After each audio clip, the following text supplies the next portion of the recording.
Welcome to the City Debate Show. Christmas special. We'll be looking back on 2008 and forward to 2009 in the company of these two esteemed gentlemen. Andrew Hinchcliffe, who always smiles when I call him esteemed, because I don't know what it means.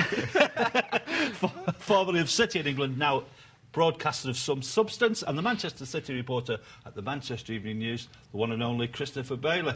But an interesting week at your paper. I've never seen the readers' comments so full. Yeah, the internet's kind of opened it out, hasn't it? Used to, with the old Pink used to have to wait a week. Don't know what Joe Royle would make of it, Chris. But he didn't like radio phoning, so... yeah, I mean, you used to have to wait a week, didn't you, for the letters in the Pink and then reply, but now it's instant, instant comments from the fans on the game, and they weren't very pleased on Saturday. I never read the comments, just used to look at that picture, see if my head was circled with £1. So let's look back 2008, and it's been quite an interesting year, Andy, because this time last year we were riding high in the table under the guidance of Sven. Yeah, I think we have to look at it and be sensible about it. I think we were, top 4 or 5 this time last year, going into the new year. I think how many games we won by a single goal as well. We surprised a lot of people as well with a lot of new players that we had. No one expected us to do well. We started really well. So I think top 4 was maybe a little bit too high. And that's why I've got to put this into perspective where we are at the moment. I think finishing 9th last season, I still think was an excellent finish to the season, considering the squad we had. And that's why I think we've got to keep the faith now and be sensible about this. We've dropped down this league, but if we keep faith for the players we've got, get some new players coming in as well, I think things will improve. But I think people are looking back 12 months and saying, well, where have we gone wrong? But you go back 5 years, 10 years, we're in a pretty decent position now, aren't we, considering where we were? I accept everything Andy's just said, Chris, but we do live in a very unforgiving age in terms of timescale of expectation. Everything's instant now, and everything. I mean, if you can summarise in 2008 on the pitch, it's been an appalling 12 months. I mean, it really has. Beat about the bush, won't you, Bailey? I mean, if you analyse the number of points we've got in the whole of the year, I mean, in Sven's last 18 games, we've got 19 points, I think. From January to the end of the season, we've got 19 points from 18 games, and this time we've got, 18 from 17. So we're actually continued where he left off. And so, 30-odd... A point a game over a calendar year is not good. But off the field in 2008, it's been fantastic because Taksin's gone and we've got some proper owners. I think if you look at the individual games, maybe the result at Old Trafford was a fantastic performance. The 6-0 win against Portsmouth was brilliant. The away game in Schalke was probably great. But you're looking at 3, 4, 5 really good games this season, which for a club like us isn't good enough. But things I think will change. In Mark Hughes' defence, he inherited a team that was on that kind of without path, a doubt. and it's continued on that kind of path with the odd rise, with some decent home performances. So, maybe we all have expected too much of this squad because it's just carried on where it left off last season. Well, I accept... You just said before, if you looked at the league table at the end of 2008, we were probably higher than we should really have been, and now we may be a little bit lower than they should be. But the reality is, Andy, we look at the league table and go, God, we're right in the mix here. And the thing is, actually, in this Premier League as it stands this season, from 7th or 8th downwards, I don't think it's a great league. I think City are 4th and bottom with 2 wins. We can go into the top 8 or 9. Yeah. So it is a very tight league. But again, that tells you the teams aren't great. No. And we're losing to Wigan and Bolton and Middlesbrough. And it's not good enough. Obviously, it isn't good enough. So there's something wrong with that team. But strangely, I think the individuals in City's squad now are actually better than they were 12 months ago. You look at Zabaleta, Kompany, Robinho, Wright Phillips. We've actually got better individual players, but they're not playing as a team. Maybe that's what Mark Hughes is looking at. It will take time. The balance isn't there at the moment, and hopefully January, and we're all waiting for January, aren't they? City fans everywhere are waiting for January. I'm sure the manager's waiting for January, and hopefully that balance will be put right. No, but Mike Summerby was in last week, and what he was saying was, in the team that he played in, there was a certain level of natural leaders in the team. Nobody had to tell Franny Lee what his job was or how to change things if things were going wrong. Yeah. And you look at City at the moment, and there's a lot of talent, but there's not an awful lot of cohesion, is there? No, but that leaders question, where are they? Where are they in football? Name me 4 or 5 natural leaders in the Premier League. Look at Arsenal. Their leader was Gallas, who sat on the centre circle and sulked when they lost. You know what I mean? It's kind of... There aren't those leaders around anymore. For want of a better one, Roy Keane, for instance, at United, he would shake players in those players just are not around anymore. So, yes, I agree with you, we haven't got any natural leaders, but I don't think many other clubs have either, and they're not easy to find. In that case, if you haven't got a leader, what you do need is a lot of players who are self-motivated. So I think people will then... And again, I think we mentioned this last time we were together. When I read about Micah Richards, I don't want him buying Harley Davidson. I don't want him being the fashion guru at Carrington. I want him telling me that he's going to get back to his absolute best. I've got to say, in his defence here, about the Harley Davidson story, he bought that Harley Davidson at a charity auction and the money went to a children's hospital. So that wasn't him being flash. I just needed to say that. Well, that's absolutely fine, but I still want him to... The fashion is another matter, but he's getting hammered about that Harley Davidson. And all right, well, let's stick with the fashion one. I don't want to read that. I want to read him being, right, I'm back at my best, put me in the England squad. Well, this is what I think for young players, and City do have a lot of young players. That's the one thing you forget as well, the youth in that squad, and I think they've got to learn from times like this when things aren't great. It's when you get Robinho's coming in, Sean Wright-Phillips coming back, you think everything's going to go smoothly, and we do win a couple of games and look a really good side, but with young players, naturally, they're maybe going to fall away slightly. I'm not blaming them at all, but if you have a fairly young squad, it can happen. The manager's got to stick by them as well. I think Mark Hughes is very keen on that, is assuring the young players that they're going to be around for a while and things will go maybe slightly wrong, but they'll pick up again because they are good players. I think it's up to the manager to be strong for those young players who maybe haven't got the experience of going through tough times. I think it's a fact that Dunny's below his best of last season, Richards is below his best of last season, and too many others are flitting in and out. Robinho's good one, good for 10 minutes, not good for another half an hour. And they're not getting performances where all 11 are at it, and that's what he's got to get out of them. Well, again, this telescoping of expectation, if Richard Dunn had a bad game last season, Andy, everybody went, hang on, he's been a player of the year for 4 years, give the lad a chance to play his way out of it. Now they say, who's the best in the world, get him in. So it's the same with the manager, isn't it? I can't remember back in my day, if he went 4 or 5 games without a win, we didn't go into work on a Monday thinking the manager's under pressure, but now it seems to be literally 2 games, 5 games, 10 games, the manager is under serious pressure. Look at Paul Ince at Blackburn, it seems to be happening all the time. Managers aren't given any time at all, and fans seem to come through the door and virtually assess a team on one performance and say, well, we lost to Everton, that means we're rubbish, we've got to get rid of everybody. That's not the case, because that's a very similar team that went out and beat Portsmouth 6-0, that went over to Schalke and played really well. So this is the thing, we've got to look at it a really balanced view, but a lot of fans paying good money, and I understand this, the right to have their say, but they're very quick, I think, to say a player's good or bad or a manager's good or bad on the face of 90 minutes. I have to say, Chris, there's a bit of me that wants to say 2008 was very City-esque. We get this very strange owner in. Yeah. We go quite close to going to the wall if some reports are to be believed. Very close. Yeah. Just say, let's write it off and accept that the big picture is we've now got the best platform in the world to take this club onwards and upwards. That's why I said on the field it's not been great. Point of game isn't great by anybody's standards, but these new owners are serious. They're here for the long term. They've got pots of money when no one else has. So, the inner City fans should be saying, well, give it time. In 5 years' time, we'll be looking down on everyone else. I still think the highlight of 2008, by the way, was the minute's silence at Old Trafford. I mean, our fans should get should be patted on the back all festive season long for what they did in that game. They restored faith in humanity as much as anything else. I'm just wondering whether City need to get relegated to give ourselves really a big target. We've got all this money. We've got all the players, all these Kakas and Henrys are going to be joining us, but I would just City all over. Let's get relegated and give ourselves something to aim for. We'll ignore him because he's independently wealthy. We have to do this for a living. Let's get relegated. Write that tomorrow. I didn't say let's get relegated, but knowing City, that's what could happen. Would that be character building, would it, Andrew? I think so. I think a lot of the players would have to Can we get Mark Hughes on the phone and bounce this one off him? That may be a step too far, I think, Chris. I think so, yeah. Big step. But it's looking, this is the only thing it's worrying me. I know people, 2 wins and it can make all the difference. We've got some tough games over Christmas and New Year, and I think we do have a quality squad. I just can't see that we would go down, but it's a very tight league and we need to pick up points quickly. Again, we come back to give it 5 years. Because of all this money, people don't want to give it 5 weeks, the money's not... people are not seeing that, or they're not willing to see that. He had 12 hours with the money, and we bought Robinho. That's, the money only came in on the last day. It did, yeah. The Arab money only came in on the last day of the last window. So he's really only bought Robinho with the new money. And if that's a sign of what they're prepared to do, January should be fantastic. My worry is that you're not going to get the players out of the clubs that, even offering silly money, you won't get them out in January.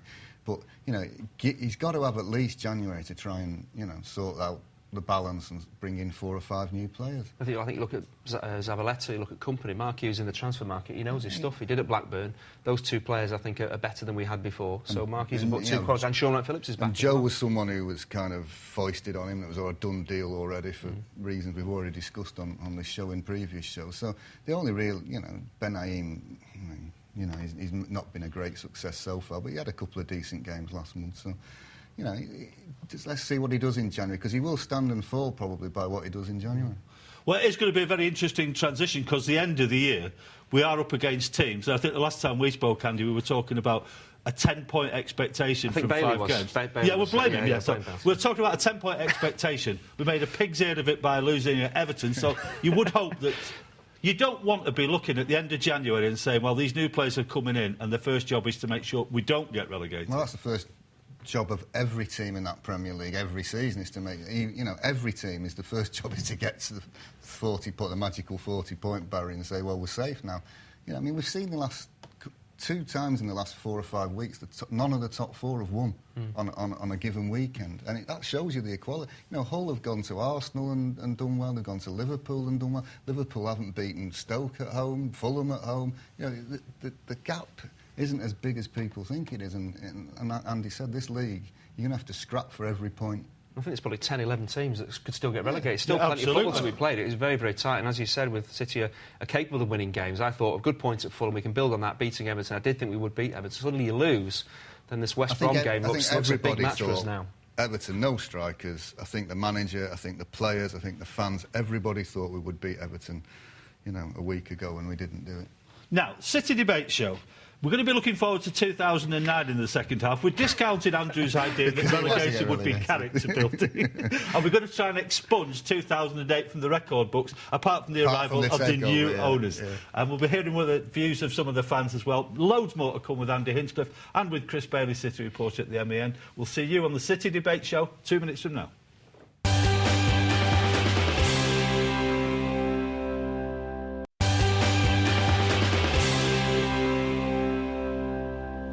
City Debate Show. Round the table, 2 of the stalwarts, I think, of the debate show. Chris Bailey from the Manchester Evening News and Andy Hinchcliffe, relegation. Dear. Listen, we're going to be talking about Manchester City. We didn't think much of 2008. 2009, onwards and upwards. We'll be talking about it in a moment, but what do the fans think? Nice to see Kaka. Definitely Kaka. Anyone else? And Messi, but that's a bit of a dream, isn't it, really? You think City are capable of signing them now with all the money they've got? I would think so, yeah. I would think so, yeah. If I were manager, I'd go for 4 players. Iker Casillas in net. Someone like Per Mertesacker or Bastian Schweinsteiger as well. And then someone who can score goals. Because we've got the quality, but we've not got the height at the minute. We need someone, I hate to say it, but like Ruud van Nistelrooy. Someone who can just stick them in from a few yards out, but also from 10, 15 if we need it. Kaka, I think a good left-back, Bridge, and a midfielder, good creative midfielder, apart from Kaka. But, apart from that, I'll be happy with that. So you think Kaka will come then? Hopefully, but if not, maybe in the summer transfer window, so hopefully, yeah. For now, I wouldn't mind David Villa and Kaka maybe in the summer, but I think Villa would be good. Diarra's hopefully coming, that's a done deal, I would think.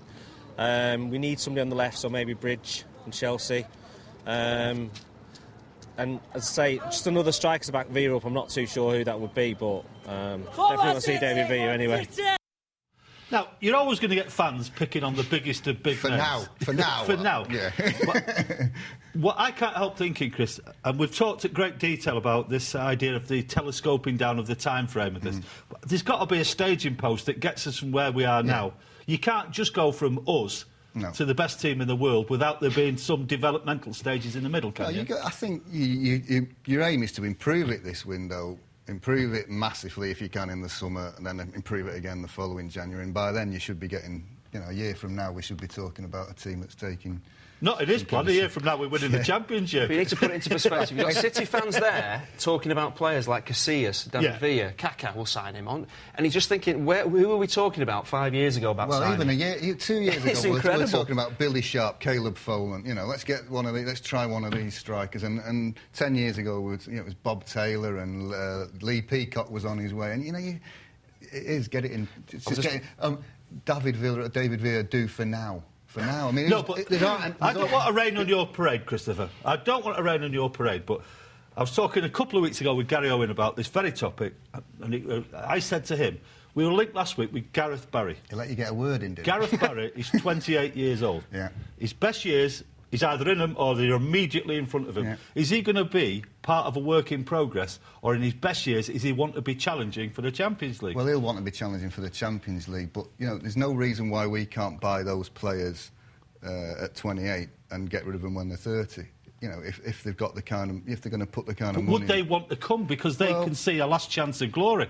The wages will talk. Money talks loudest of all. Does it though? It does. The top players in the world, Andy, they're already earning shed loads of money. If you're on 100 grand a week, does 120 turn your head? But if you look at City's position now, OK, they've signed Robinho, and I think he was a big, it was like a statement of intent to say, well, we can get him, maybe he'll encourage other players to come. But City, the only thing that's going to get players to come and sign for them now has to be the money, because a lot of them won't necessarily have heard of City. They might have heard of United, but maybe not City. They look at that Premier League table and they think maybe fourth and bottom half of the league. They don't know what they're signing for. The money will be the biggest issue. That's presumably what got Robinho through the door in the first place. You've heard it from the horse's mouth. No, but the point is, Bale, not for me, for these modern players. The fans are always going to say Kaká and Messi, but realistically, some of those players are going to say, ask me again in 2 years if you're anywhere near where you want to be. Well, Kaká, I think, slightly different. He's 27.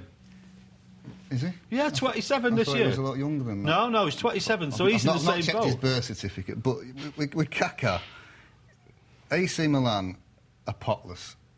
They've got an ageing football team, and he's one of the younger ones, isn't it?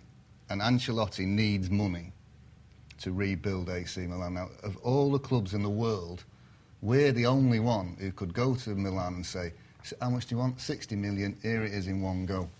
Now, that could possibly work in our favour. And the other thing is, if he sees it as a project, and when you get one or two of these players in, others will follow, because it's like, oh, he's going there, I fancy a bit of that.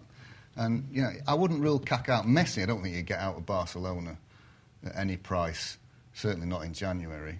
Kaká, I don't know. But I think the strategy will be, from the manager and from the owners, will be to try and marry 3 or 4 really big marquee superstars, Robinho, Henry, Kaká, Buffon, that kind of player, with 3 or 4 top-class internationals and 3 or 4 homegrown internationals, and your Wright Phillips and your Richards. And it's getting them through the door, and whether they're actually right for the club. Once you get the one through the door, that's it. I'm just wondering with City fans, if you sign Santa Cruz, and they're saying, well, why are we not signing Messi? Yeah. But I think you're absolutely right. We need to get a middle ground. You need players that are better than we've got exactly to move us along, and then say, right, and we're in a better position in 18 months. I think Vincent Kompany has been one of the signers of the season. He is a top-class player. I think he's our best central defender. He's probably our best midfield player as well. But you've got to reach a stage eventually when Vincent Kompany isn't the first name on your team sheet, when Vincent Kompany is one of the average players in the team. Yeah, you do, but coming back to this idea of a staging poster, the fans always going to say, Kaká, Messi, they're the best in the world, let's get them. Of course, but I think you need to put a team together, as Andy's intimating, that gets us to the level where whoever the next Kaká, whoever the next Messi is, and say, I'm the best in the world, I want to come to your club because you're at that level. The answer is, isn't it? I mean, if you buy Santa Cruz, Diarra and Bridge, who are the 3 that are being mentioned all the time and have been, for a long time, they would improve all those 3 positions. Yeah, absolutely. So there's your major improvement. Then you go and look at your marquee names and see if you can get Thierry Henry or Kaká out, or Villa out in January. And if you can't, put a marker down for the summer. And at the same time, the academy, you say to the academy, right, you're not long, don't Arpare and, Hardwick, get looking in Brazil, find Messi at the age of 12, find Kaká at the age of 13, get them out. And the rules have changed for everybody at City. Everybody's now got to look on a global stage.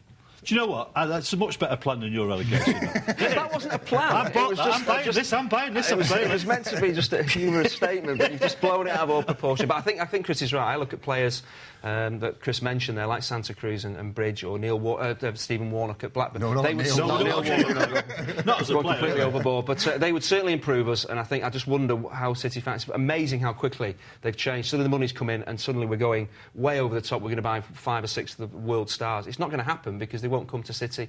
Some will come maybe for the money for different reasons, but European football, I think, will be a big problem to getting players to come and play for us. At the moment, it will change. But there's still a little kernel of a problem here, because what we're talking about is, realistically, exactly what Mark Hughes will be saying. I'm going to get there by taking these 3 or 4 steps. Yeah. But the expectations of the fans is, here, one giant stride, Get me there. What was that football game that we used to watch when we were kids? Subbuteo. No. Didn't have a TV when you were a kid. Yeah, they just invented it. It was like Real Madrid, Eintracht Frankfurt. It was Route 1 or Route 2 or Route 3. Oh, with Dennis Law and Stuart Hall. And some would be played in it. And we all want now, Route 1, let's go for it with one big hit. Whereas, maybe 1, 2, 3, 4 simpler questions and stages is probably the best way to go. But it has to improve the team in January because it can't stay as it is because the level of performance is so inconsistent. But those 3 players, proven Premier League players with proven Premier League experience, bring them in. They're not going to be, we don't want people saying, oh, we could have got Messi and we got Santa Cruz. Because Messi might come 6 months down the line. But Santa Cruz would undoubtedly improve what we've got. And we have got a big problem at centre-forward because we've got a Brazilian who is not as good as his price tag and maybe not as good as the Greek fellow we sold to Celtic. And we've got Benjani who's injured, who's not prolific, and we've got 2 kids. We need some proven goal scorers, and Santa Cruz will lead a line and score goals at the Premier League. Do you know what he needs? He needs a run that gives him the breathing space while he does the building. Because if fans see a side that isn't packed with your Kakas and your Messis, but are better than we've got now, and he's obviously heading in the right direction, as in win 6 or 7 games on a spin, then you do buy yourself that breathing space, can't you? Does he? This is the thing we need to look at and say, Mark Hughes is a proven manager. What he's done at Blackburn, he knows the transfer market. Should he keep having to prove himself every 3 or 4 matches? If this is a long-term project, let's get where we want to be in 5 years.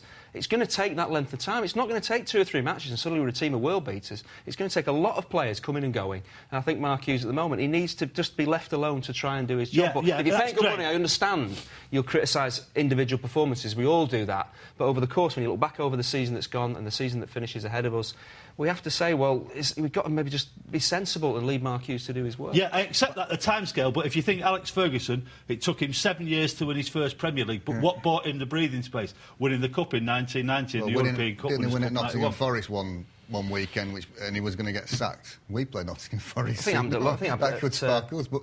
And Everton as well with Howard Kendall. I think he was very close to losing his job and then suddenly... But we know it happens, Andy, but sometimes you just need a bit of luck to get you over the hump, don't you? But Andy's right. The players we've got now, as a squad, when we miss Michael Johnson fit and firing, because that position's been a real problem next to Company all season, but the players we've got now, your Wright Phillipses and your Zabalettas and your Rubinhos and company are better than we had last season, so it's just gelling them that's been the problem. Right, so just to finish, are we excited about 2009, Andy? Not just 2009, I think you're looking, hopefully, for the next 25, 30 years. Well, we're looking at you might be. I don't know how long you two are going to last. I hope we're going to be longer than you two. But I think it'll be, hopefully, if we're sensible and stick with it, stick with a plan, I think the future looks really bright.